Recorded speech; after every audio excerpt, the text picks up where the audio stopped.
morning, everybody. Welcome back to another episode of Your Morning Drive. I am Logan Lewis. I am your host with the most. Today, we are live from the Fireworks Studio in Marietta, Georgia. More on them later.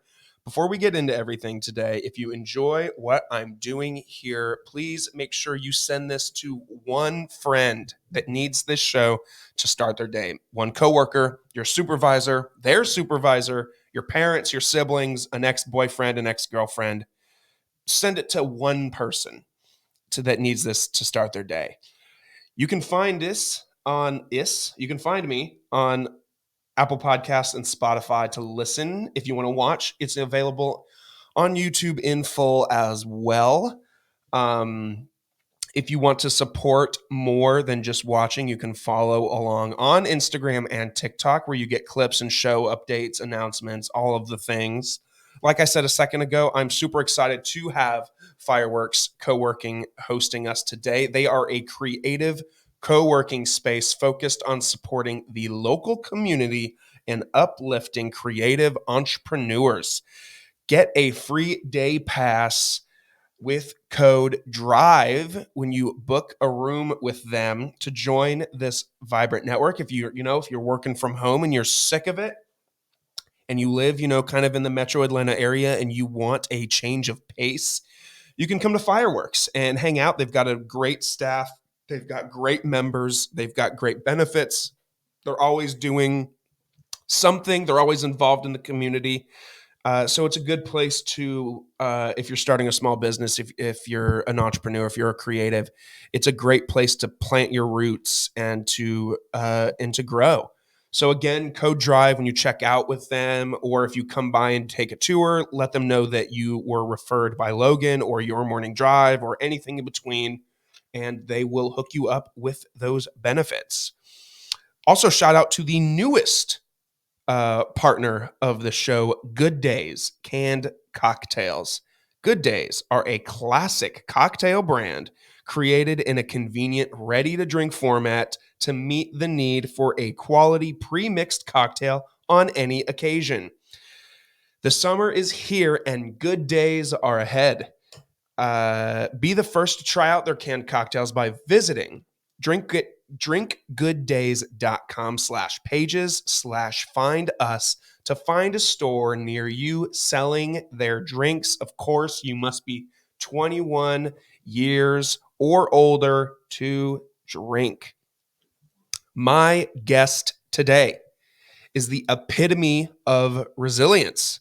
Her journey began at 19 when she lost her father, followed by the accidental loss of her only sibling a year and a half later.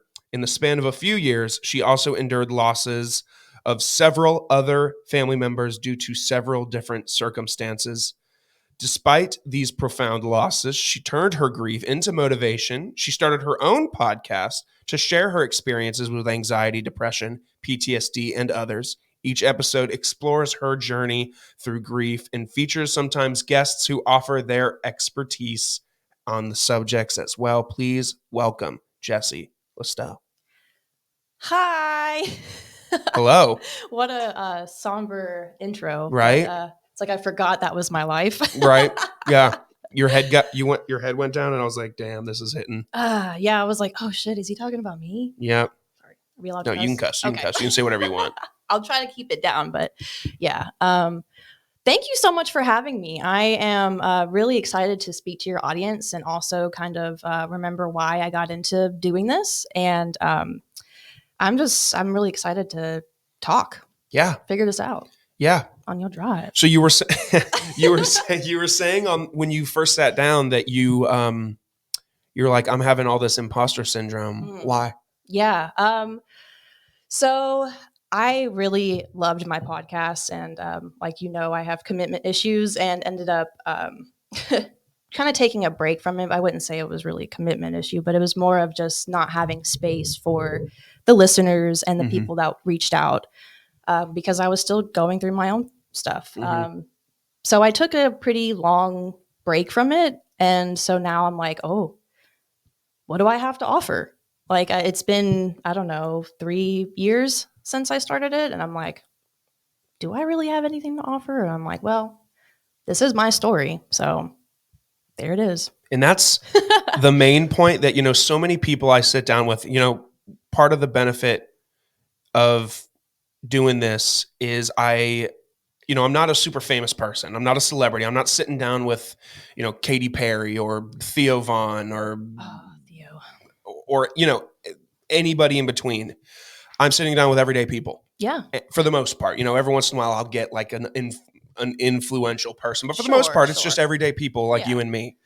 And all of them ask the same thing. Why me? Yeah. Why me? Why me? Why me? And it's because, and I think I even might just even start including this as I record this. I'm thinking about including this in the branding of the show everybody has a story to tell. Whether you think it's lesser than mine or lesser than somebody else's, it's still a story that deserves to be told. Yeah. So I've told that to so many different people that have come in here, and I'm like, that needs to be part of the whole thing we're doing. Yeah. And I think that what's really what speaks to you is that you take the time to find these what we'd say everyday people, but you find something really important about them and you think that they have something to offer to your audience. And I think that's really profound and just really admirable to another podcaster, just seeing how you were able to pinpoint these individuals that no one else really can see and bring light to their story. I think that's give yourself a round of applause for that. Well, thanks. That's nice of you to say. I don't know. I just maybe if we want to turn this into like a therapy session, we can. Geez. I'm good at that. Maybe growing up, I was never the cool kid. I was never popular. I wasn't an athlete. I wasn't doing things in high school that was attracting attention. I was sitting, I had my friends, a couple of them, and we had our own little world, and that was great for us. Yeah. But maybe it goes back to sticking up for those people that weren't mainstream, to say, I guess, for lack of a better term. Like I wasn't mainstream in high school. And so I'm thinking about like, okay, so there's all these crazy talented people. There's all these, whether they're pastors or musicians or business owners or podcasters or bloggers or reporters or whatever, and they're not getting the recognition that they deserve. Mm-hmm. I think that sucks. Yeah, it does. But the world is super competitive too. People always ask me, how do you keep it doing this? How the numbers compare to others? It is tough. Yeah, it's a bunch of analytics, and I mean, podcasting is something that you can do at home, but it's tough. It's really tough to keep it up, and even when you get the negative reviews and all that stuff, it's like, screw you guys, I'm gonna keep going. Yeah, like this is for me. Yeah, and for you. Right. Love me. And what's crazy is selfishly, I feel like I'm doing this also for myself. Yeah. Just to get to know people because I just love people. Well, I mean, like it has to be beneficial to both sides. Yeah. So, you make us feel a little special and then you get your whatever. Whatever. Yeah. I was going to say whatever feeling I get after I do one of these. Yeah. It's really, I do understand the feeling of after an interview and you're like, damn, that went really well. Yeah. And you're just like, fuck yes. Ugh. Less editing. Yes, exactly. No editing. I barely edit. That was always a hard one for me. It was like, I don't want to edit. Like, I don't want the time to be wasted on editing when I want it to be a true representation of myself. Correct. And my guests. Correct. But sometimes, when they be messing up them words, I'm like, okay, let's just run that back. Yeah. When somebody, I have only ever edited maybe 10 times. But it's always because someone said something horrible. I'm pretty open to talking about whatever. Yeah. But if someone says something truly horrible, or if someone's like afterwards, like, hey, can we cut that part out? I was just in the moment. We were just talking. I was just joking. I'll respect their wishes and cut it out. Right. But for the most part, I just leave it all in. Yeah. I mean, it's just more human. Yeah. And like, people have called me a lot of my early episodes, and I'm about to do it now because I'm talking about it. A lot of my early episodes, I would yawn a lot when I was recording because I think I just woke up in the morning and recorded right away. and I yawned a lot. I'm trying not to laugh. I'm sorry. Yeah, it's okay. You can laugh. Because I mean, 'Cause like, I know. that's so funny. Because like after I run, I yawn. But you, it's recording. It's like, is that what does it for you? I guess this is the most active thing I do. Well, all right. I exercise the vocal cords. Hey, that's exercise. I guess in a weird way. Hey, it's using your voice. So I don't know. And then sometimes I start sentences and forget where they were going because we got off on tangents. That was another one that I was worried about today. I was like, oh, it'll happen a lot. I have to think full thoughts. Yep. That's why I don't like put down questions per se. It's more just bullet points. Because if I do get lost, I'm just like, okay, what should we talk about? Oh yeah, let's bring it back to this. Oh yeah, no, I usually have pen and paper. People are always like, what are the questions? Can you send me the questions in advance? I'm like, not really. No. That's why I ask you to fill out the thing. So you already know the questions. Yeah. I'm going to ask you about all the things that you told me about and the things that you said you wanted to talk about. Yeah. So you, in a weird way, you're writing your own story. Mm-hmm. I'm just connecting the dots. Yes. You're just telling it from a different perspective. Correct. And that's probably one of my favorite things about each story is that each story is told differently by the questions that, or, the direction that you lead the conversation in. And then also, getting different perspectives and different ideas from the person who's telling the story. So it's cool. It's a really rewarding system you got going on here. Yeah, well, I appreciate it. I'm hard on myself, That's just what the brain does. Maybe I have the imposter syndrome of like, why do these people agree to sit down with me? Because everyone likes to talk about themselves. Come on, you think so? Come on, baby. You think so? No, I don't. You don't like to? That was just me being optimistic. But I was gonna say, if you don't like to talk about yourself, you're at the wrong spot. No, I mean, like, I don't go out in the public and be like, hey, guess what? Ask me about my family, But I do think that, we all kind of doubt our abilities to, to shine light in other people's worlds. And, we underestimate how much we really are worth in this world, just because of our beliefs and our doubts and stuff. And I'm tired of it. Mm-hmm. I get don't that. want to live like that no more. I want to be able to, like let it out, live with the things that are inside, like speak it out and make room for new opportunities and new learning. So that's what I like to do. I like it. So who are you? Everyone hates that question. Yeah. I'm like, well, who am I? I'm up for adoption. Really? Mom and dad didn't want me, so wait, for real? No. God, I was like, no. Am I laughing at something that's very traumatic? No, I mean, they both died. They left me here, So obviously, I have no pressure, but Jesus Christ. No, okay. So you have a horrible relationship with cancer. Oh yeah. Hate it. Yeah. I do. Well, I mean, like a lot of us do. Holy crap. I didn't realize how much our society like puts cancer in our lives, like not obviously with our family members, but like even our TV shows that we watch. And it's like, that's a hard enough reality for so many people. And if I'm going to watch TV, I don't want to watch your life. Yeah. Like, and then the what's worse is that these people just get to live. The people that we're relating the story to sometimes don't. And I think that's not fair. But cancer can fuck off. Yeah. So you had a sibling. Mm-hmm. Mm-hmm. So and both so you're solo now. Yep, solo dolo, just doing this life by myself. Like I said, no pressure. But I mean, I just have to believe that there is a very important reason why I'm here. Because I'm missing out on a really great family reunion and I'm pissed. Because I throw really good parties and I'm like, what the fuck? You didn't have to die. Can I ask you something very, very personal? Absolutely. And I, of course, didn't jot this down, but half the questions I come up with are just on the spot Even better. because of the conversation. Lay it on me.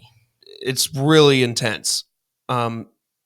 After all of that in the intro that I read off, I mean, did you ever contemplate suicide? Oh, yeah. Yeah.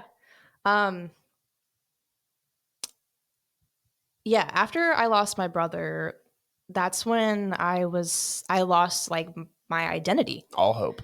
Yeah. I was like, you never realize how much your sibling kind of shapes you. And when I lost him, it was like, I don't know who I am, what I'm going to do, how I'm going to recover from this. But now, because shortly after my brother died, my uncle, I shouldn't laugh, but my uncle, he committed suicide. So he kind of, took that one from me. It's not funny. You smile through the pain. You laugh to cope. The thing is that like sometimes you just can't help but laugh when you deal with so much tragedy, because you can wallow in it, but that can also like destroy you and cause it cancer. It could be a cancer of itself. Yeah, I was just gonna say. I'm like, I can't do that. But also, like, one of the things that I always remained true to was my sense of humor through all of this. So I, sorry if I crack some jokes that are a little bit, what people would say heartless, but it comes from good intentions. But sure. Yeah. So once after my uncle committed suicide, I was like, ooh, probably shouldn't do that to the family. But now it's like, oh, it wouldn't make sense. It wouldn't make sense if I did it now, because like things are starting to get better. Are they? Yeah, of course. Life is always moving. It never stops. But it's, how you build yourself to a better future, I believe, to get you to a better place after your tragedies. But it's hard. And it's a choice. It's a choice to heal. Mm-hmm. Absolutely. Because like you said, you could wallow in it. Oh, yeah, that's always easier. And soak it in. And that's easier. So much easier. Like, so much easier. It's like the saying that it takes more muscles in your face to frown than it does to smile. Then why do we frown naturally? Right. Why do we have resting bitch faces? I know I do. I do too, and I don't mean to. I just I don't want to smile all the time. I want to save it for when it's actually genuine. I like that. I appreciate that. Yeah, not when I'm like forced to. Right. Because you can tell. You know what I was thinking about the other night? I don't know. I forget where I was. But I think I was at work, and we took like a group picture for something. And I just thought about how crazy it is that for 10 seconds, it's just like, and then the picture's done, and you're like, and you just go back to regular. Yeah, you're like, geez, get away from me. It's like, is that like, fake? I feel like there's something there. Fake. It's fake. It's fake. And that's not good. That's not a good thing to say. What? Why? I mean, it's phony. It's phony. But we all do it. And we're going to continue doing it. We've been doing it for years. And we're going to do it for the rest of our lives. But it's not true. That's why I like pictures of like candid stuff. Yes. I like candid pictures because it shows what you're actually looking like in the moment of doing what you're doing. Like the picture I sent you. I was like, this is what I look like in real life. I literally look like a goblin. Are you sure you want to do this? When I said, I always tell people, and those who've done episodes with me know this, I always say, all right, send me a picture that represents you. And you and some other people more recently have just been like, what does that mean? And I'm like, okay, so here's some examples. Like, and then like people are like, all right, so here's just pictures of me doing everyday things. And yeah. I know. I was ready for you to ask me like what I do for fun and stuff. And I was like, I could send him pictures of like organizing. which I relate to on a deep level. I love organizing shit. I was about to say, like, if you ever asked me like what are my hobbies, what I like to organize. Where do you think that comes from? It is a mental break for me. It's a satisfying task that I can do for myself and my friends. That is beneficial to both parties. And I actually would like to possibly start my own business, like professional organizing. I was just gonna say that. Yeah. I'm in a few Facebook groups for like Cobb County, Cherokee Connect, a bunch of things where like people are business owners. And I think I'm actually going to interview a girl in a few months, and her business is called like Organized AF. Oh Jesus, I need to meet her. Can I come too? Yeah. Because my idea, like my name for my business is great, but don't say it. Yeah, don't say it because you don't want someone to snag it. Oh, you can tell me off air because I'm not going to snag it. You ain't getting my stuff. But I mean, I love organizing too. Yeah. Growing up, my parents always told me I was an organized mess. I feel that. I feel that. I knew where everything was. I knew where everything was and everything is. Everything has its place, but my mom would be like, you don't have to occupy like every corner of your room with just stuff. I'm like, yes, I do. That's where it goes. Yep. She's like, why? And I'm like, it goes there. Yeah. Don't move it. Don't question me. Do not move it. Get out. Yep. Leave. Get out of my room. Make me dinner. I'm just kidding. Sorry, I forget what it's like to have a mom. Is that hard? Yeah, especially when you go through hard events in life and you're like, oh, I wish I could just call my mom. But then who do you call? Ghostbusters. Why did I you knew that was subconsciously know that's what you were going to say? I don't call anybody. I mean, I have my friends that I can talk to, but like when I want to talk to my mom, I talk to her. Mm-hmm. And I tell my friends who have lost their moms too. And I'm like, if you could talk to your mom, what would she say to you? And most of them have an answer of what they would say. And I'm like, okay, that's what they're telling you.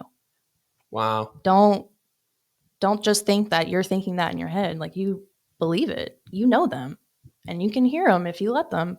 Do you talk to your dad and your uncle and your grandmother? And oh yeah, I curse them all the time. I'm like, damn you. No. Yeah, absolutely. And they come back and talk to me too. By little pranks and stuff like that. My dad has always been really active. I know how you were talking about the door. Mm-hmm. My dad would open the back door when people would come over and like let the dogs out. Mm-hmm. He would open the back door on them and they're like, I swear I closed the door. I'm like, you probably did. You probably did. Really? So I don't know. To me, that's just another sign of, that they're always there. But have you experienced many things like that for all of them? Or I guess it's hard for you to tell who's who, except for the back door thing. Like that's clearly dad. Yeah. Dad did that for a while. Certain things with, yeah. Like my dad just saved my ass the other day. I ended up running into a coworker of mine and she relayed some really important information to me that basically saved my job. And I'm like, thank you, Dad. Thank you. Because all of his music was playing in the restaurant and the TV played a commercial that reminded me of him. And then I was like, oh my God, thanks. Thanks, Dad. Doing me a solid. But yeah, everybody comes in a little bit differently. It just depends on the circumstance. How do you get through every day? I mean, you talk about providing value for listeners. I mean, I don't hope, but I know that there's somebody out there that is experiencing the same thing that you experience on a day-to-day basis. And they are probably at the point where they're just like, if all my family is here, why am I here? Mm. So how do you stay motivated to continue and live every day? Okay, I've been thinking about this since you started that question. I've run on questions. I love it. Gets the brain, gives you time to think of your answer. It gets the brain juices flowing. So I struggled a lot when I lost my mom. I obviously struggled the most because I was like, all right, that's it. Like, final boss completed, you know? Um, and I didn't get out of bed some days. Um, but I really sat down with myself because you have to have a conversation with yourself. And I sat down and I said, Jessi. And I said, what? And so I was like, you have a really awesome opportunity to live a life that was denied to others. And you have an opportunity to influence and, you know, inspire other people through this horrible thing we call life. And you can either drown in it or you can learn how to swim and stay afloat. But learning how to swim takes a lot of hard work. But it's worth it. It's like muscle memory. Yeah. So yeah, I would say, I guess I had to find my light, my reason, my purpose, which I still haven't found, but the adventure's been exciting. And so far, worth it. So after you lose all these people, you turned, like I said in the intro again, you turned those experiences and you're like, I'm going to start a podcast. Why a podcast? Why did you drift in that direction? Like, why not a blog? Why not a YouTube channel? Why the podcast? Okay. Great question. Because a lot of people were like, you know, out of everything, they wanted me to do a vlog. And I was like, first of all, that's a lot of editing. Mm-hmm. A lot of video editing. Yes. And like we talked about, I just don't like editing. It's a very tedious process. Mm-hmm. It takes a lot of time. And sometimes it doesn't work out the way you want it to. Mm-hmm. So, and plus, I didn't want to look at myself on the screen all the time. And so what I wanted to do is I used what I learned in what little college I can retain. But some of the classes that I took were, you know, media communications and stuff like that. So we knew how to do, you know, audio editing, recording, all that stuff. And I found it kind of easy to just get that started. But I wanted to get my message to a larger audience. And this was the easiest way to do it, was start a podcast, start like a little brand, find a niche that hasn't been touched or slightly touched, could use some help, and just kind of dive right into that. And I think podcasts are a great way to communicate with people and spread a message, spread a story, spread some info. People like it. They love the video aspect of it too. It makes it more personal. And I had no problem speaking. It was just doing it in front of people or doing it recorded. And that was the biggest thing for me. But the podcast was and vlogs.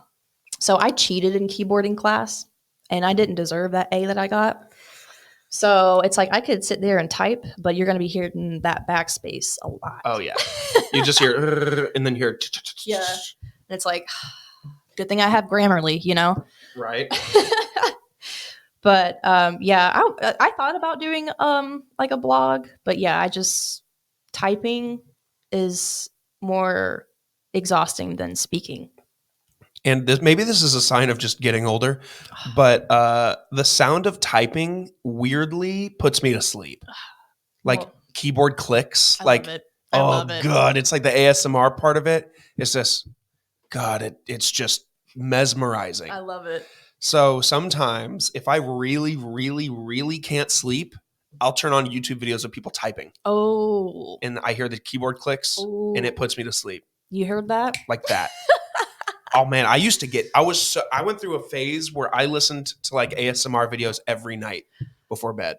You know, and I would fall asleep to it. I judge some people who watch ASMR, but the keyboarding one's not too bad because there's like the mechanical keyboards that are like the click clack, and then there's like the creamy ones that are like. Well, then you're gonna hate what I'm about to say. Oh, what?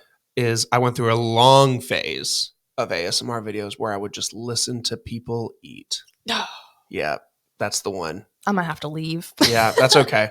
I understand. I'm gonna head Thanks out. for coming. Yeah, I would specifically eating like pizza because pizza is bae. Mm-hmm. 2, God, that sounds amazing. I'm so hungry. I almost got breakfast on the way here, and I was just like, you know what? You know what I'm obsessed with? I feel like I have to talk about this. Take a break from the trauma.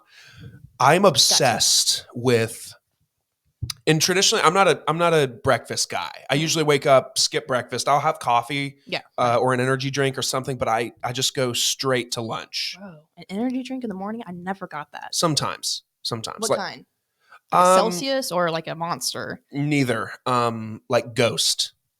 Have you seen those? Like the pre-workout stuff? So they have, I think pre-workout is their main focus, but they have energy drinks as well, and they are so good. I feel like I would blast off just drinking one of those. You would. Mm-hmm. They've got all kind. I mean, they've got like Sour Patch Kid flavors. That's right. They did have like some blue good. raspberry. Oh God, it's so good. Yeah. But I never eat breakfast. But I've been increasingly addicted to this Chick-fil-A breakfast. That's okay. Which everybody likes Chick-fil-A breakfast. The little hash brown things you get, the Chick-fil-A chicken biscuit or whatever, but I don't get the chicken biscuit. You better not get the minis. I don't get the minis either. Okay. Because those are like weird, whatever they put on the. Yes. I'm not crazy about it. Yes, I don't like the little the like butter or whatever Ryan's rolls. Right, whatever they put on the rolls. I'm not crazy about. It's like honey glaze or something. I'm not a fan. You hear that, Chick-fil-A? Yeah. Hey, fix it. Yeah. Just don't put anything on it. Just have it be a little mini chicken biscuit with no glaze or anything on the. Yeah, I do like. Oh man, I love a good chicken biscuit. Right, but what I love is I get their breakfast burrito, and in this breakfast burrito contains you can get chicken minis, but I get spicy chicken minis. Nuggets. We got scrambled eggs. Scrambled. And we got the little hash browns. Hashy hash. Throw them all in and, wrap them up. Wrap it up. And it's fucking amazing. Any sauce? Any jelly? It comes with jelly and sauce, but I eat it raw. No sauce. I would not do jelly with that. But no jelly. Okay, that's fair. I'm not a big sauce guy unless the food calls for sauce. I would love a sauce with each dish, honestly. That is most people, I feel like. Yeah, I'm a sauce boss. I don't need sauce. I do. I also spent the first 23 years of my life only eating ketchup. That was the only sauce I ever used was ketchup. Now, was that a choice? Yeah, I chose not to try other sauces. Wow. I hate ranch. That's a hill I'll die on. I'm not going to. To me, that's just as basic as ketchup. Ranch? Yeah. Yeah, that's facts. Yeah. But then I think Chick-fil-A started it for me. I was like, all right, I'm going to try all their sauces. Good job. And I love the honey mustard sauce. Fire. I love the Polynesian sauce. Absolutely. Chick-fil-A sauce, of course, is great. Barbecue and honey mustard. I think all Chick-fil-A sauces are really good. They are. Even their ranch is really good. Really? Yes. I've not had their ranch because I just do not care for ranch. That is completely fine. Which I get judged so hard for not liking ranch. There's better things to judge people on. It's like a weird creamy. I just don't care for it. That's fine. I like Italian dressing on my salads anyways. Okay. Balsamic, Okay. So. So yeah, I eat that burrito, no sauce, just raw dog it, and yeah, man. I love it. I just picture you just how people would shove the water bottle, the water in their mouth. I just feel like you just shove the whole burrito in your mouth. I just take the burrito, put it in, and just palm it. Just palm it in. Yeah. But if Chick-fil-A did 24/7 breakfast, they would double their profits. I feel like. Give me that biscuit at 4:00 in the afternoon. Nothing sounds better than going home after and extending their hours. Maybe only a couple locations do it, or maybe one night a week. Give me a They're Sunday. open till Give me a Sunday. They won't. Give me a day that I know I can't have. They won't. just once. And that's why the sales on Saturday and Monday are through the roof, because they're not open on Sunday. They know what they're doing. Even if they weren't a Christian company, they could still do it because they know that the sales on both days are going to account for the fact that they're not open on Monday. What a or genius. Sunday. What a genius. Take my money. That's why all like the historic downtowns, like downtown Kennesaw, downtown Ackworth, Yeah. Cartersville, they all are closed on like Monday and Tuesday. And then sales on Sunday and Wednesday are through the roof. Yeah. Yeah.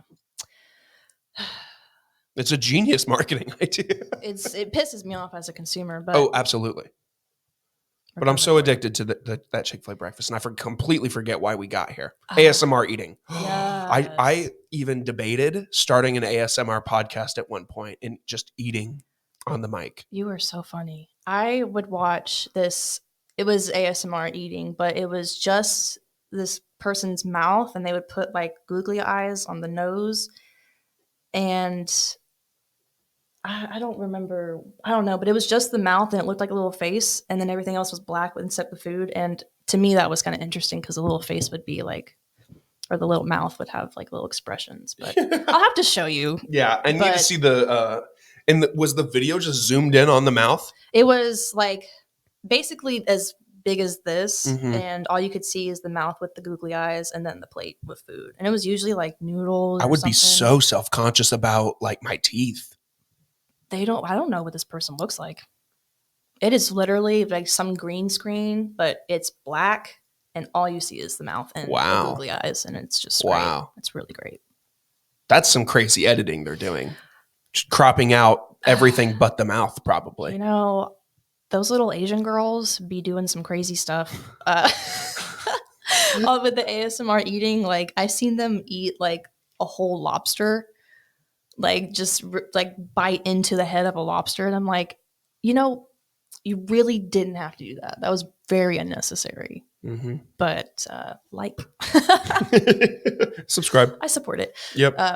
Yeah. But yeah, I went through that phase for the longest time. I get it, but I really the girls that were like, yeah, I'm like, oh, that's so fucking weird. It is very weird. Scratching the microphone. I'm like, I did watch this one video where this girl got Chick-fil-A to tie it all together. She got Chick-fil-A and she was like crinkling the bag, and I was like, yeah, like, why are you edging me right now? Just eat it. Just eat the damn food. And that's the thing, that maybe that's a reason why I could never do ASMR eating on a microphone, is because when I get the food in front of me, it's just nom nom nom nom nom nom. ASMR, they're like taking their time eating it. I'm like, by the time you're done, it's cold. Yeah, it's like I just watched 30 minutes of you playing with your food. I liked it. People are like, let's see what kind of sound the box makes. Let me open this Polynesian sauce. Yeah. Oh, that's funny. Look at that. I love that. So anyway, back to trauma. I thought you were going to say back to Trump. Sorry. That's trauma all in itself. Yeah, for real. I'm like watching my ear. Do you think people are forever too soon? Do you think people are going to forever make jokes about the ear? Like people always make jokes about like JFK. Like, hey, if your last name is Kennedy, I hope you don't have a convertible. Like that joke. I think it. Maybe the Kennedy one is more intense because he actually died. I have a special, not like real relationship, but I have a special relationship with the Kennedy family because they also went through a lot of shit. Yeah. Yeah. Talk about tragedy. Yeah. Yeah. I mean, and affairs and lobotomies. Yeah. His sister. Lobotomies. Yeah. His older sister got a lobotomy. Really? Mm-hmm. Yeah. Which, if I'm being completely honest, I want to break that down for a second.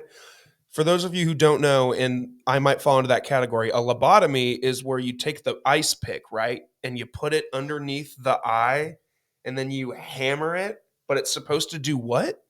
What's the purpose of a lobotomy? So it is supposed to basically,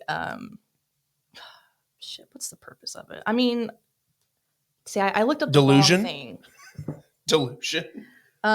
Basically, every person that got a lobotomy like lost all sense of Oh, you know, personality. they used to do it in like asylums Mm-hmm. when they were trying to treat mental illness, or if people were schizophrenic, or if people were just crazy. They would do it to people in hopes, I think, to like poke at their brain. I think I saw that in a TV show. Not sure if it's real. Yeah, If it was on Netflix, it must be true. you know it. Yeah, You know, there you was heard it here first, folks. Did I like break this chair? Is this chair broken? Oh my god, my coffee cup! No, I think I broke this chair. Would you like to trade? No, Oh, but there's one of them. I'm like, this is funny that this is happening on the spot. But go ahead, keep talking while I figure out this chair. So apparently, at age 22, Rosemary was her name. She had become increasingly irritable and difficult. So the Kennedys learned about a new experimental procedure called the lobotomy, and they were told that it would reduce her depression and aggressiveness, but was not well known for or in American medical. And yep, she basically just turned into a vegetable. After that, there's a piece of the chair right there. That's a. We're gonna fix this chair right here on the air. That looks like a nut. It literally is. Oh, I know where to put it. I broke and I'm about to fix this chair on the air. Take that, morning drive. Not only can he host a podcast, he can also fix a chair that they probably purchased at IKEA. Oh! Can't wait to cut a clip of that. All right. That'll be a clip. Just remember it's the lobotomy story. For all the nuts out there. For the bullet points, I'll go lobotomy / broken chair. And that is why we don't edit, folks, because somebody professional would have cut that out. But you know what? We're keeping it real. It gives it, a good narrative flair. Yeah. And people are going to be like, they talked about lobotomy and then they never went into it because it sounds like someone cut out an entire 5-minute segment. Because, it's because he broke the chair, but also fixed it. So fireworks, if you do hear this, I fixed it. It's fixed. See? It would have been so funny if I fell out of it. Yeah. I would have made sure you were okay first, but would have absolutely pissed myself. Yeah. That I would have, That would have been good. Well, the Kennedys, lobotomies, Kennedys, yes. Yeah, they had a really hard life. And I think, regardless of anyone's political views or beliefs, I don't think people need to be shot like that. No, hell no. Regardless of what you think. Yeah, it's, I think what happened to JFK was absolutely horrendous to happen in front of millions of people. And sitting next to your wife and your brain's just sitting in her lap. Horrifying. And yeah, I mean, I did an episode a few weeks ago with a girl, and it was the day after, I think, the assassination attempt on Trump happened. And we were just like, regardless of how you vote, how you believe, if we're getting to the point where we're trying to kill people over it, I feel like we should take a step back and think about it for a second. I might vote one way and absolutely despise how the other side feels, but I would never, and maybe that's just what separates people that, are suffering from some kind of mental illness like that kid must have. 20 years old. But I would never think okay, I'm going to solve it by assassinating the president of the United States. You know what would have solved that? What? A lobotomy. I was going to say Chick-fil-A breakfast burrito. You know what? That works as well. That would have been a little bit more accessible. That kid just needs some Chick-fil-A in his. He needs God, baby. Well, he got him. Sheesh. I think he's open on Sundays. I think his run-in with God was kind of brief. I mean, he technically didn't kill anybody. Well, no. Yes, he did. He did. He killed that firefighter. Yes. Which is even worse. Yeah. Yeah. Honestly, that was the most devastating part. Is that a innocent bystander Yeah. who was Shielding his own family. and it was like a well-known person in society and Yep. in their community. Yep. And I know it's not Trump's fault, but I feel like if you're Trump, you pay for all of his funeral arrangements and everything, right? Like, I feel like that's the move. If I were him, that's the move. he literally took the bullet. Yeah, he took the Come on. bullet. So Yeah. anyway, politics aside, Yeah. no, it's not politics. It's just human decency. Yeah, I would believe it's just being kind of Yeah, let's not assassinate the people we don't agree with. That's part of being human. Is we should be able to disagree. Business. Yeah, mind your business. we should be able to disagree with each other and not want to kill each other. Yeah, just because you don't agree with somebody doesn't mean that you need to hate them or have ill feelings towards them because they don't agree with you. Like, agree to disagree and enjoy the differences and move on. Yeah, right. Yeah, enjoy the fact that we all came from a different place. Your experiences, as noted on this episode, are so far different than mine. Yeah, but your background and mine being different is the beauty of humanity. Yeah, to make it deep. Like, you have to meet different people in order to unlock different achievements in life, And I feel like that's why so many people on whatever side of the aisle, you live your life one way your entire life and you never pivot, you never move, there's so many folks that are just in the same place that they were born. Mm-hmm. And no wonder that they are so close-minded. Mm-hmm. I moved around so much growing up all across the country that I just know change, and I know how to accept change and learn differences. Like that's everybody has something to offer. Like, everybody has something to offer. Everyone's got a story. They do. Whether they tell it well is a different story. Correct. Like, some people would be like, my dad got shot in Nam. Yeah. And now I just drink. Yeah. Like, okay. Yeah. Do you beat your wife as well? Jesus. Do you beat your wife as well? It's the, it's the lack of change.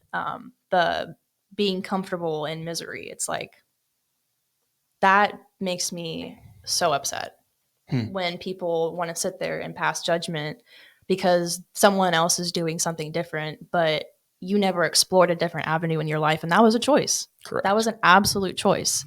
Not my fault that I got this experience and this knowledge by taking a risk or wanting to better myself. Who I am yesterday is not who I am today. And I like that because I fight myself sometimes. That's another thing. When you ask me how I did it, so I have to fight myself a lot. And I also got medication because I couldn't do it on my own for a while. So sure. Medication, therapy, good friends. Yep. And I guess an open platform to tell my story really helped to wrap it all back. So why don't to hold you accountable? Why don't you still do it? Time. Well, yeah. So when I started the podcast, I had left my job in the music industry and just decided to really take a step back and just, I don't know, understand what the fuck had just happened to me. Mm-hmm. And in that time, that's when I was like, I wasn't in therapy, wasn't on medication or anything like that. So I was like, I just need someone to talk to. And whether it was just random people on the internet or my friends, like, they were great. And then I ended up getting a job. I want to say, my mom died in 21. I got a job in 22 at the Symphony Hall. And that has required a lot of my time, but I have thought about getting back into it. I just want to make sure that I go back into it with the availability to provide a safe place and support for my listeners, because that was the hardest part, was hearing these other stories from around the world. I mean, I had people from Australia, from Taiwan, tell me their stories, and it was horrible. It was horrible to know that these people had gone through this and they had no one to talk to. And I thought that I would be okay to handle it, but I was still dealing with my own stuff. And now that I have been able to just confidently move forward in life, knowing what has happened to me, can't change it. But what I can do moving forward, I can change. So there's that. Yeah. Yeah. Absolutely. So yeah, I'll probably get back into the podcast. I moved my my equipment up to my room, so I really don't have an excuse. We'll see. You're looking at me like I should. No, I just sometimes, you got to let stuff sit for a second. Okay. Because now you're making me second guess myself. I'm like, should I have started yesterday? No.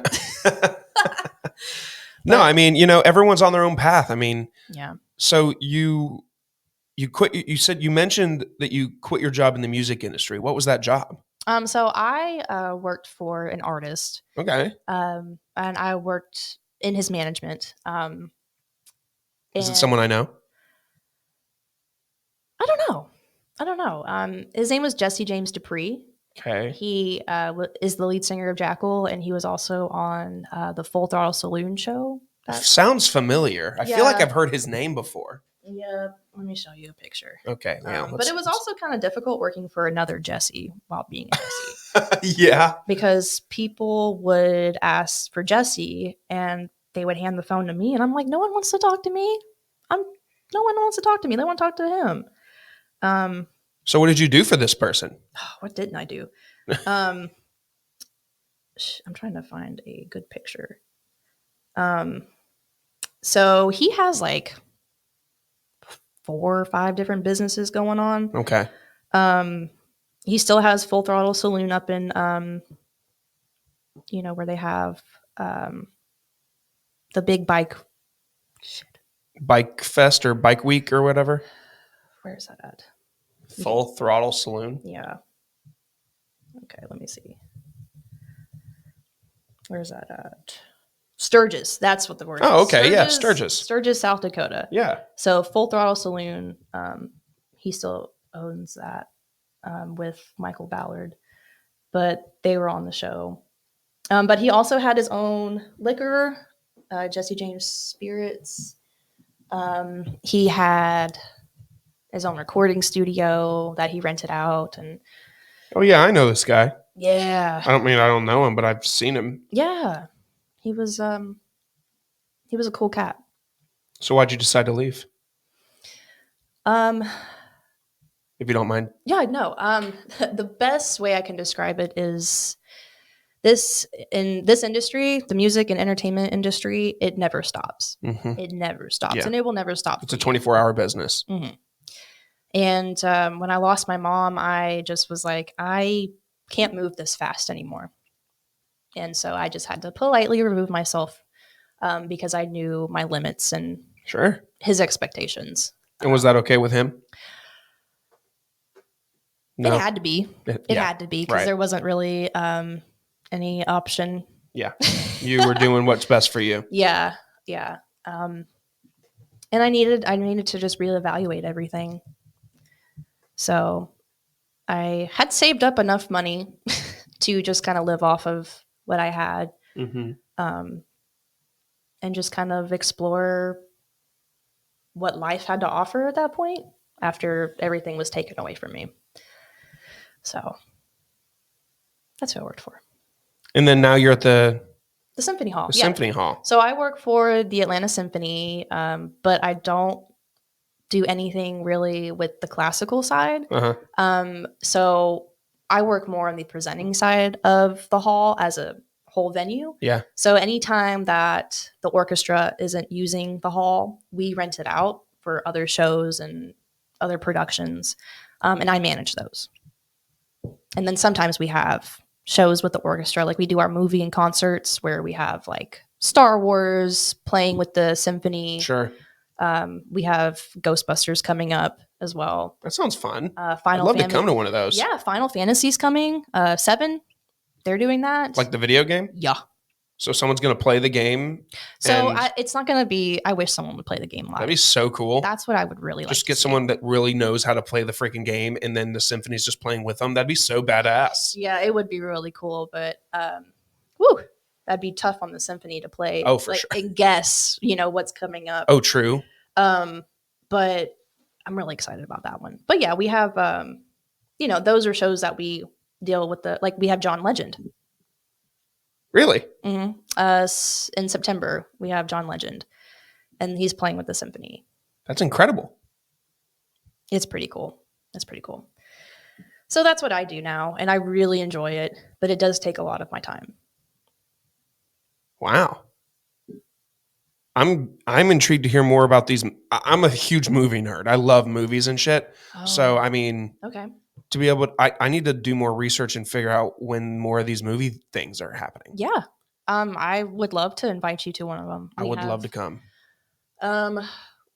Which one do we have coming up? Oh, I think it's How to Train Your Dragon is coming up next. Okay. We do like some movies for kids and stuff. Yeah. Frozen, Princess Bride. And what's the cost to get in? Is it like a movie ticket? No, it's a little bit more than that. Yeah, sure. You got to pay for the symphony. Yeah, but, sure. It's a really awesome experience. Like I'd love to go to that. That'd be incredible. Last year we did Black Panther. Ooh. And the original damn, I forgot what the name of the instrument that he played, but it was the talking drum is what it's called. The person who did that in the movie actually came and did that with the orchestra, and it was just really cool. That is cool. It was really, really cool. Wow. So sometimes we get little interesting pops like that. We have some rappers that we've worked with that I just love. I love bringing different. Who have you worked with? I've worked with Young Jeezy. Okay. T.I. Hell yeah. We're about to work with Gucci Mane, which is like a huge deal for me. Like you're going to be able to like work with him. Like you are. Mm-hmm. That's so fucking cool. Yeah, he's coming in October. 10/17. Yeah, the show's called Road to 10/17. Oh, wow. The orchestra had a show on the 17th, so we couldn't give him that date. Oh, damn. But it was the 12th and 13th. Damn, you got to move the symphony. Or you got to move the orchestra. Yeah. Did he ask? He's like, can we move the orchestra and give me 10/17? Of course. He has to at least ask. Oh, and you're just like, I respect it, but no, we can't move that. It's like, we have to remain true to why we're there. Sure. Which is sometimes we can get lost in the sauce of all these amazing performances, but we're there as a nonprofit. Of course. To promote the arts and the symphony and the classical, it's, what's a good word? It's a niche. Yeah. It's definitely something to see and appreciate. And that's what we need to, keep alive. Don't show that. Yeah, that all sounds really cool. I'm gonna have to look more into that. I love movies and stuff like to be able to watch Star Wars and have the symphony thing, or like if you ever do, maybe you already have, but if you ever do Jurassic Park, I would cry my eyes out. That's my favorite movie of all time is Jurassic Park. Or Jaws would be another good one for that. Also a good one. So we had this year, we're not doing it, or next year. It was called Star Wars and More, and it was the music of John Williams. Oh God, that sounds incredible. So it was literally all of those movies. Oh. Star Wars, Jurassic Park, all of that. Looking at the upcoming events right now. Idina Menzel. Yes, that's Friday. Yeah. And then America, that's my show. Okay. And everyone, they're like, "Who's America?" I'm like, "Have you heard that song where it's like, I've been through the desert on a horse with no name." Can you sing? Maybe. Have you ever thought about recording anything? I mean, no. Because that sounds goofy to me. Really? Yeah. I wouldn't mind doing like voice acting. Mm-hmm. Because I got some pretty good personalities out there. For sure. For sure. But singing, I wouldn't want someone to critique my voice because that would make me cry. Yeah. Because I'd be like, I'm embarrassed. Yeah, sure. I didn't mean to show you that. But yeah, that song, that's by America. Very cool. And so my mom and dad really enjoyed them. So I get to put on their show, and I'm really excited about that. Yeah, I would be too. That's really cool. Yep. So yeah, any of the movie and concerts that you find interesting, I'd love to invite you out. Yeah, I'd love to come. Yeah. That'd be super cool. So there comes a point in all of my episodes where I get to ask all of my guests the same grouping of questions Okay. at the end of the interview. Okay. They're all first date questions. So you've been asked these, I'm sure, 1,000 times. Okay. And also, before you even ask that, I just thought of another question. Do you, I don't know how to ask it. When you date, if you date, how early do you disclose these things? Okay. That Is that a weird question? No, I think that's a great question. Because that's a huge chunk of your life. I mean, It that is. is your life. And that was the scariest part, because I just got out of a relationship, Okay. a long-term relationship. And one of my biggest fears was, holy shit, I'm going to have to explain to somebody. Like you just, like, as we're recording this, you just got out of a relationship? Mm-hmm. Okay, gotcha. Mm-hmm. Yep. It wasn't good. Okay. But I'm glad you got out. Yeah, me too. Me too. But I had a lot of worries of, like no one's going to understand, but my current partner didn't understand either. But like no one's going to want to stay with me knowing that like I have all this dead family baggage, literally, like I have some of their shit still. Like, and I have so much of my dad's stuff. It's not even funny. I have toys from when he was a kid, and I'm like, what am I supposed to do with this? Like, Must Ministries. But I'm like, this has been my dad. My dad, when I lost him, he was, I was really young, so I didn't get to learn too much about him. Mm-hmm. So the things that he has is what you've got to learn from him. Yeah. So, for everyone that's out there, the best thing you can do when you die is don't leave them a bunch of shit. Don't leave your family and loved ones a bunch of your crap. Or if you do, give them closure on it. Tell them what's important and tell them what's not. That is the best thing you can do for your loved ones when you die. Thank you. Soapbox over. TED Talk done. Okay, so dating. So one of the most interesting things that I have found out is, because I really haven't dated since, like, I guess since I got out of high school. Because I was in a 7-year relationship, so this person was with you throughout this shit. A good majority of it. He was friends with my brother, and he had met my dad before, and he knew my mom. So he was a part, kind of not a part, but he was with you, so you didn't have to explain it to him. He was just going through it with you. Mm-hmm. Whereas now it's going to be done. Like a, hey, by the way. Yeah. But there is one thing that I think is pretty crucial is the internet. Mm-hmm. And, I explored Bumble. Oh, Bumble. Yeah, I was like, you know what? Let me just see what this is about. Because I don't know. I don't like people. I really don't. So I'm like, okay, let me just see if I can have some kind of normal interaction with somebody. Yeah. And I started talking with somebody, and I went on a date with them. Mm-hmm. And all I had to do was ask them if they had looked me up online. Really? And he said yes. And I was like, okay, so should I leave or should I stay?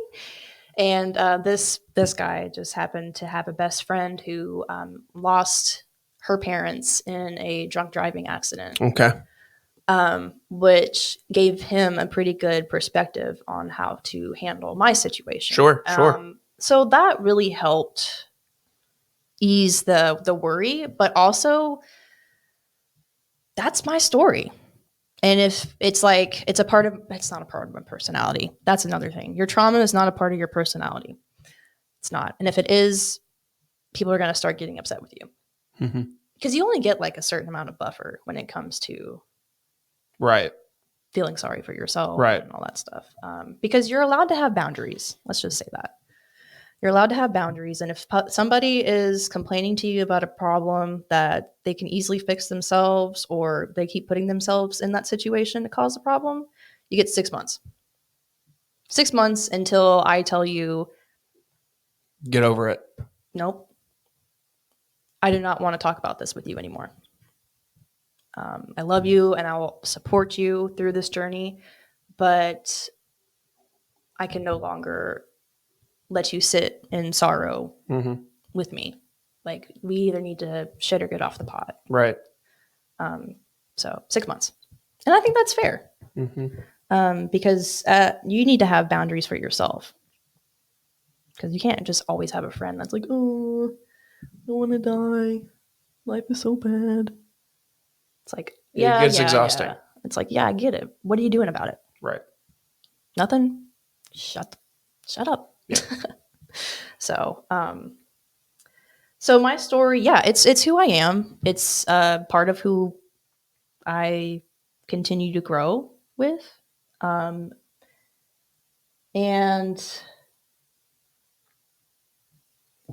the right time, that really depends on the person. Like, you don't want to start off like, hi, my name's Jessi, and by the way, both of my parents died from horrible cancer, and so did my brother, but not from cancer. But yeah, you just got to gauge the conversation, because that's a lot to drop on somebody. And it's also, you need to be conscious of how the other person might take it. Like, if they have had no traumatic issues in their life, and you'll meet people like that, and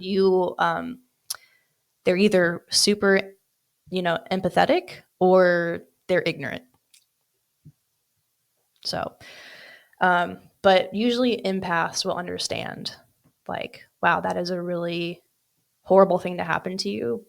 And I would love to, support you through that, no matter how it shows up now. Because just because they weren't there when it happened doesn't mean that they can't support you better than the people that were. So just know who you're talking to. There you go. Cool. Little sidetrack, but questions that I ask every guest, first date questions. Number one, what's your favorite movie? Oh, I feel like I'm going to get judged on this one. What is my favorite movie? So I'm not a huge movie person. Okay. I'm more of a talker. Okay. So I'm like, I get an idea, I'll start talking in the middle of a movie. Everyone hates it. I end up getting kicked out. So, yeah. But damn, I would have to say my favorite movie that I can just watch all the time would probably be Monty Python and the Holy Grail. It's a great movie. Yeah. Good comfort movie. Great humor. Good answer. Yeah. I mean, I have a lot, but that was one that I felt like I wasn't going to get. No one's going to judge you for that. Yeah, because the other one was kind of childish, but it was still a What good is movie. The SpongeBob movie, like just the original with David Hasselhoff? Yes. No one's going to judge you for that. That's banger of an answer. That was such a good movie. Oh my god. And the mustache. Shell City. They were fake. And then I think my other favorite one is Thinning. Thinning. Oh my god, that's funny. Yeah, that was awesome. SpongeBob's the best.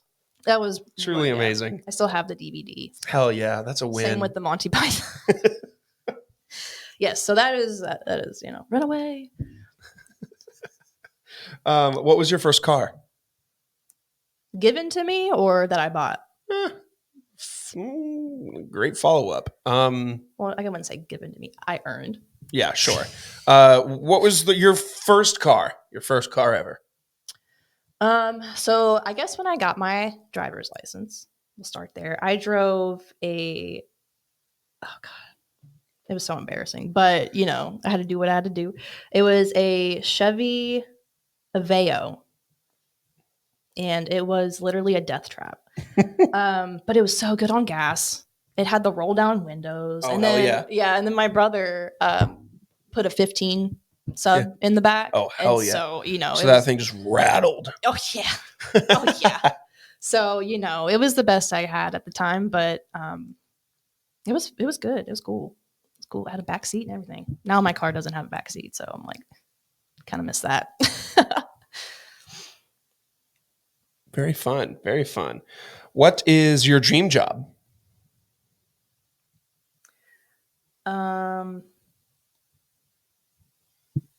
I'd like to lay in bed all day.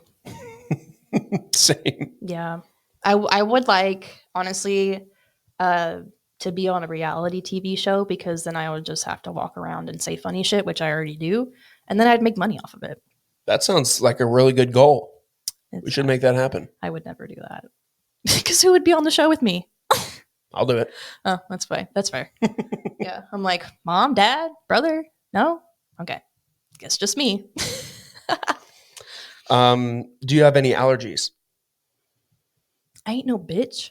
Damn. I'm a huge bitch then. I'm allergic to so much. No, I mean, like, I used to get really like itchy eyes around like cats. Mm-hmm.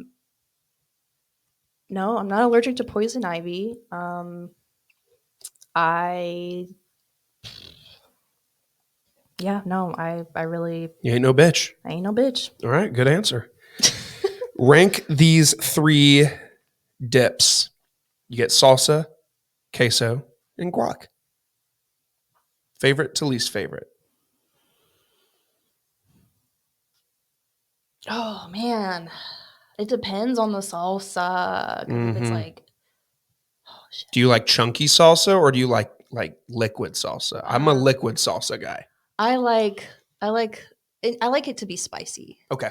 But not too spicy, where you're like, your nose is leaking. First would be guac, but it has to be like the chunky, not like the paste, like the Subway guac. Yeah. No, I want like the onion, the tomato, the cilantro. Like, I want all of it chunky. And then, I guess if I had to do an order, it'd be guac, salsa, then cheese dip. Good answer. Then mouth. Then what? Then mouth. Where do you listen to music? Spotify or Apple? Neither. What do you use? YouTube Music. Okay, there you go. Yes. Look at you go. I am a Google connoisseur. I have a Google phone. I have YouTube Premium, all that fun stuff. So, oh, hell yeah. I love YouTube. Yeah, I get to watch music videos.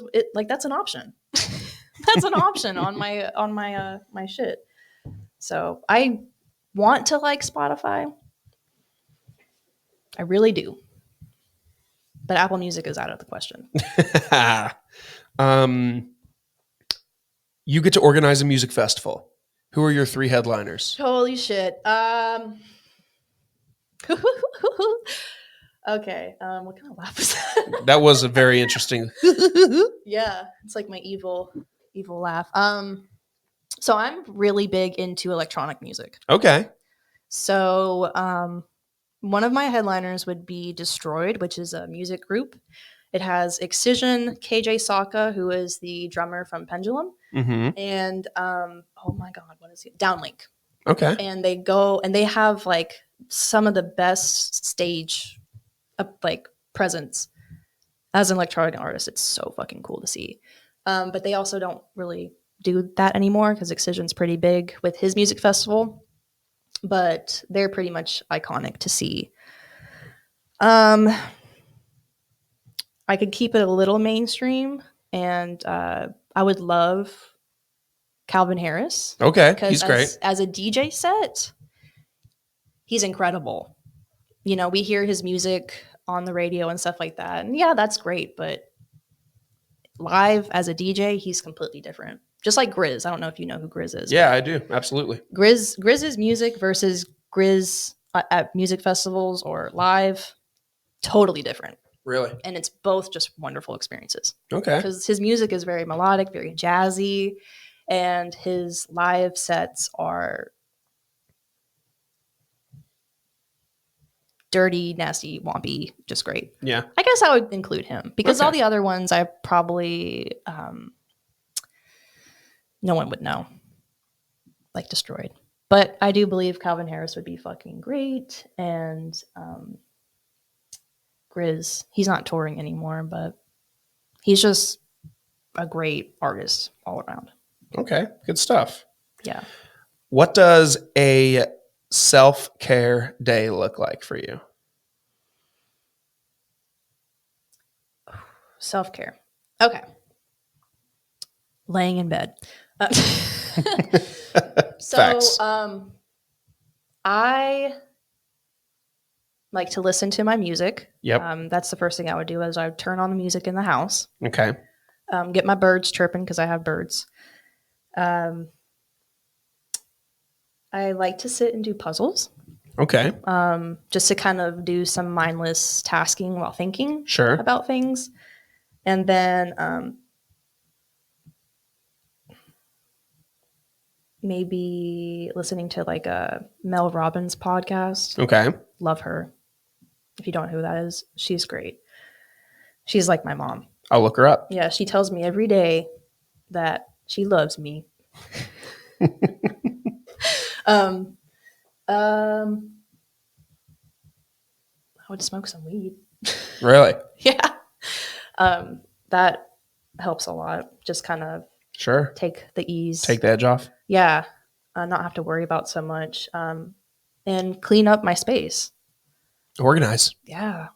I love a good clean space. Agreed. Or clothes. Or, yeah, I would just do something in my house to like kind of take the load off. That would be a self-care day. And then I'd go to bed early. Hell yeah. Sounds like a great day. Yeah. What does success look like to you? Success to me is understanding what you have given to a certain situation or an event or a person or a task. Understanding what you put in and what you got out of it, and being completely like just comfortable and happy of the results, and wanting to either improve it or use it in a future experience. To me, success is just it's a scale of what works and what doesn't for me. And also, if it makes me happy, then I think it's successful. There you go. I like that. What is a hill that you will die on? Ooh, Non-confrontational or controversial. What's the word? Controversial? connection. I'm just kidding. You're asking the wrong person. So what is? There's a few. Hit me with them. Healing is a choice. Okay. Like it. The other one is more of like a personal. I will never own an Apple device ever again. Ever. Okay. There is nothing anyone can say that will ever change my mind. Really? Ever. Yeah, you can't tell me shit. I worked on iPhones. I sold iPhones. Like, I taught people how to use them. I hate them. Like, my watch is round. Yours is square. That doesn't bother me. It bothers a lot of people. I'd like it to be circle. See? I'm just kidding. I don't even really need this, if I'm being honest. It's just there. I honestly hate my watch. Yeah, I don't need it. I like it for my heart rate as well as my steps, but I got this for work. Sure. Because I don't have the capacity to pull your phone out all the time. Yeah. And you know me, I'm really terrible when it comes to my phone. That's okay. We're here. Text messages and other shit. It's like whenever life is busy for me, I completely just lose my phone on purpose. Yeah, I understand that. So I think that might be one that I'm like, you can't. Yeah. Nothing will happen. I want to say like possibly maybe like the marijuana is a gateway drug. Like, no, it's not. Yeah. No. If it is, then there's already something there that Yeah. needed to be fixed. There you go. I like that. Because if it was a gateway drug, then I'd be doing all kinds of shit. Yeah. But I'm not. I don't even drink that much anymore. Yeah. So, and to me, that was a big thing. Okay. I think drinking's a gateway drug. If you ask me, Sheesh. I'd rather go to a Tell 'em. dispensary than a liquor store. Tell him. Yeah, Georgia. Damn. What's your biggest fear? Okay, so that is so funny you asked me that. Do I have time to tell you what my biggest fear was and how I just lived it out the other day? Yeah. Tell me. Okay. So obviously everyone's biggest fear is like dying or people dying. Well, not me. I used to be afraid of dying, but now I'm like, cool. I got hella people waiting for me. Yep. But my second biggest fear that I literally just survived. I was at Chattanooga for my friend's birthday. Okay. And we went to a brewery. It was really cool. And I was like, man, I made a joke to her name's Casey. I was like, this place better have bingo. And it did. It had bingo. And I was like, great, we can play bingo. But one of my worst fears, and it was like a literal nightmare of mine that I had as a kid, was calling bingo, but not having bingo. And I had bingo. Oh no, Logan, this gets so bad. I called bingo, but I already knew I was a little hesitant. But my friend Jeff was like, do it. I was like, oh, bingo? Was that how I said it?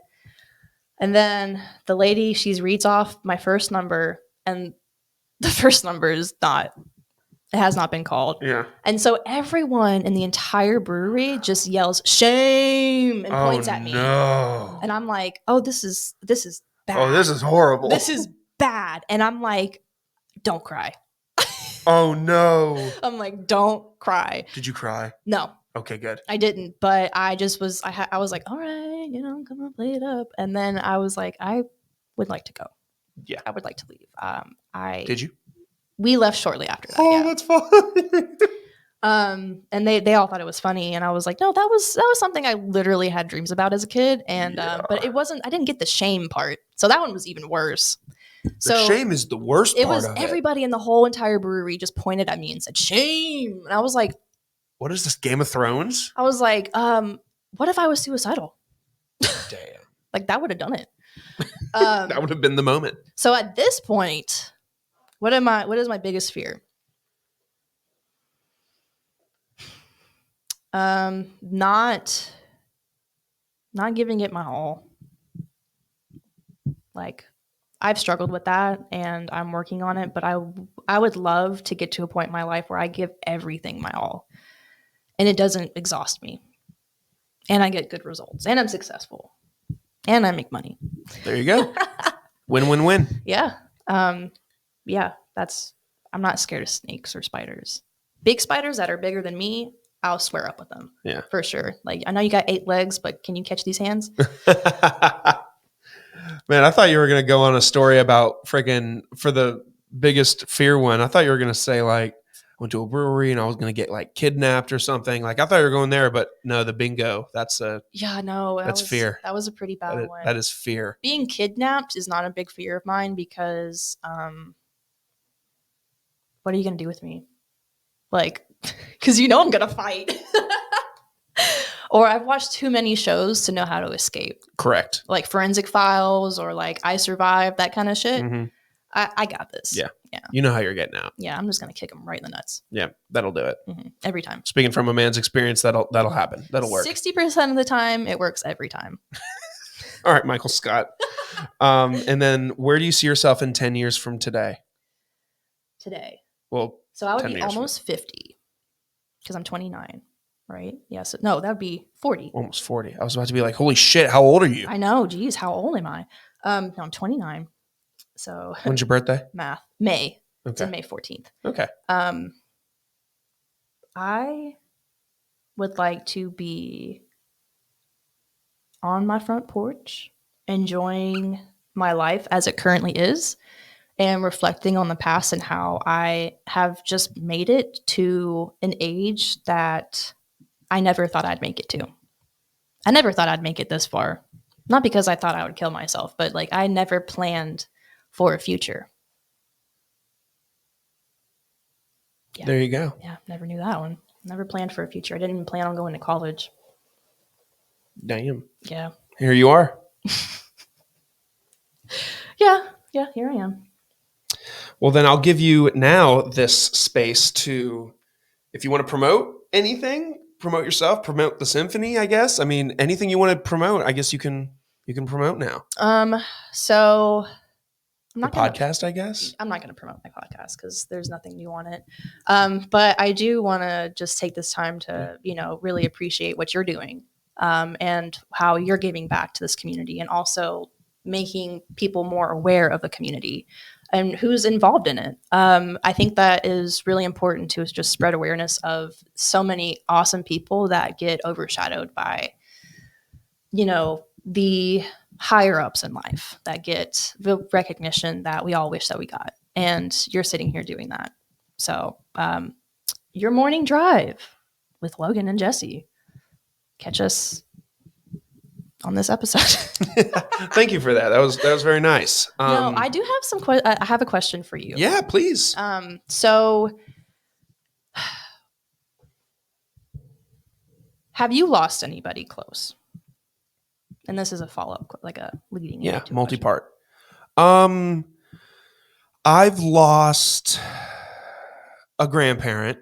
Both my dad's parents have passed. I was very close with my dad's mom. Of course, I was close with my grandpa, but I mean, I was close with grandma for sure. Right. And I'm in the process, as we're recording this, of losing another grandparent. Shit. Well, thank you for being here. And well, it's a slow decline right now, but it is declining. Yeah, that's even worse. I actually this morning booked it that my grandparents live in Las Vegas, and I almost said, what a great excuse. Well, it is, but I just actually booked a plane ticket this morning because I was like, I gotta go because it could be the last time. Could be. Doesn't mean it will, but it could be. Well, the thing is that you recognize there's an opportunity to be with them present. And because if it's a slow decline, then it's a decline. Yeah. And, you're taking advantage of the situation at its best. And I think that is really awesome, but that's not the point of the question. The point of the question was, how did you handle those losses, and what do you think you could have done better? Wow, that's an incredible question. Well,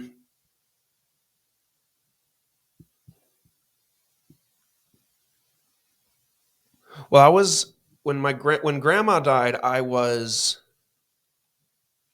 a sophomore in high school. And then when grandpa died, it was like 5 years ago or so. So as a high schooler, I don't know if there's anything I could have done differently at that time. Right. Except for, actually my answer applies to both. And I think just being there for my dad better. That's completely understandable. Yeah. Like I think being a better, because I'm the oldest of three siblings, and I feel like I could have done a better job. I mean, my mom was of course there for my dad, but like I just looking back, I'm like, man, both like you, I'm like, man, both of his mom and dad are gone. Like, what is that like? I can't even fathom. It's like your treasure map like disappears. That's a weird analogy, but it works. Yeah, it's like, okay, I'm following this road map, and then all of a sudden, it's like, I guess I gotta figure it out. Do you still hold that against yourself? No, not really. I just know what I'm gonna do for my mom when I don't know what I'm gonna do. I just know what I'm gonna I know I'm gonna be more present and be more there for her and my other aunts and uncles and cousins when grandma goes eventually. I don't know, it could be 6 years from now, it could be 6 months from now. I don't know. That's the thing that sucks about cancer is it's just a big question mark. It could be tomorrow, it could be 6 years from now. Yeah. True. So I will just be there more for my parents My grandma's my best friend. She's my rock and roll. Yeah. I love me. Vegas. I love my Mima. Yeah. So it's going to be a really hard experience for me. And yeah, just kind of being there for my parents more. I think that's awesome. To it just shows what kind of person you are. To your next move is to be more present and available to someone else's grief. What are ways that you can take care of yourself during a period like that? I don't know. I think about that a lot recently is because, I'm so close with my grandparents that I do think when grandma goes, it's going to be a really, really tough time. Um, it'll be a situation where I can't just take a day or two off work. I'm going to need to be gone for a week. Yeah. So first of all, that's number one, is taking the appropriate time away from work. And even this, because I am a big, like, push the bane to a side and just either pour my heart and soul into binging a show or playing video games or doing this or just distracting myself. But I do think I'm going to need to sit there and process it, because otherwise it'll come up at another time that I don't need it to. Yeah. Yeah. It's really good at doing that too. But yeah, I think just taking care of myself better and really owning it and being like, okay, she's gone. So that's hard to think about. But sitting with it. Yeah. I need to sit with it. I'm going to need to force myself to sit there with it. It's that's hard because it's uncomfortable. It's very uncomfortable, but only you know how to do that. And it sounds like, I don't want to say you have a good game plan, but one of the things that I talked about in my podcast was anticipatory grief. And I had that with my mom. She had her cancer journey for 4 years, which was a lot longer than my dad. My dad had a month. So, during that 4-year period, like, I knew there was going to be an end game. And did it help? A little. But it did prepare me for what I needed to do afterwards to make sure that I stayed on track and stayed on a good path ahead. So, and I think from what you've learned in your experience, you've got a pretty good idea of what you need to do in order to make sure that it doesn't come back up and you beat your wife. Jesus. Because that's not what people do, but you know what I mean. Yes, I do. You're not going to beat your wife. No, I'm not. But I think, not to get too personal, but those are all questions that I like to ask. Well, no, those are beautiful questions, and I appreciate you asking them. I do. Well, thank you for giving me the space. For sure. Thank you for doing this with me. Heck yeah. I knew it was going to be fun. I didn't really quite, even though, I've got the intro that I got from you, I didn't quite prepare myself internally for how different. This is probably the most different conversation I've had. Okay. I don't want to call it the darkest one I've done, but it definitely is the most. It's the truest. Probably the most mature. Probably the most mature. With the most immature person over here. For real. With the Lego book and me, bag. right, exactly. Me too. With taking a break in the middle of it to fix a chair. I would have done the same thing. But I'm not a mechanic of my own. For real. I know it's something that you've probably talked about dozens and dozens and dozens and dozens of times. So I appreciate you opening up with me. Yeah. For someone you met today. Nah, I feel like I've known you for a while. I know. It feels that way. I do also have that effect on people, I think. Okay. Because they feel like they've known me for a long time. Yeah. Yeah. I mean, like I said, you're persistent and tenacious. So it's kind of hard to not at least hear you out. Because it's like, well, when I first started the podcast, I got a lot of like creepy people. They're like, come on my podcast. I'm like, how many episodes do you have? Like, who are you? Right. But you came to me, I think, after my podcast. Yeah, I had think ended, so. or like I took a break. Yeah. So I was like, I'm not even at my prime. So thank you for inviting me. This is it's been a while since I've been behind the mic. I hope I inspired you to get back behind it. Inspired. Yeah. Well, there you have it. I'll be sure to really think about this one on the way home. Don't think too hard because you have to drive. This is true. So in the description, just in case people are wondering, you'll see a couple things. You'll see the link to the Hammerhead Creations website. Hammerhead Creations is the parent company above this podcast. Hammerhead provides affordable marketing solutions for a bunch of small businesses. So if you're in that space and you need some help, please reach out to me. And then you'll also find some links to some products I really like, along with fireworks and good days that I mentioned at the beginning. But also, there's a couple products that I really like, and I like to share them with the people that listen to the podcast and the people in my life on my social medias and stuff. I don't advertise for companies or do things with companies that I don't actually utilize myself or believe in myself, like the Frost Buddy or the Cowboy Revolution Apparel Company or Dubby Energy. All of them very, very good products and good people behind them. So check them out. And in the description, if you're interested in any of them, there's coupon codes and discounts and all that stuff. Like I said at the top, of course, please do not forget to share this with one person, especially the conversation that we had today. I feel like there's several people that need to hear from somebody who's gone through stuff such as what Jessi's gone through. So please send it to somebody that you know is struggling or is going through something that me and my family are going through right now with, preparing for the loss of a loved one. Just send it to somebody that needs it. Thanks so much. Subscribe, like it, share it, and Be it. be it. We'll see you next time, guys. Bye.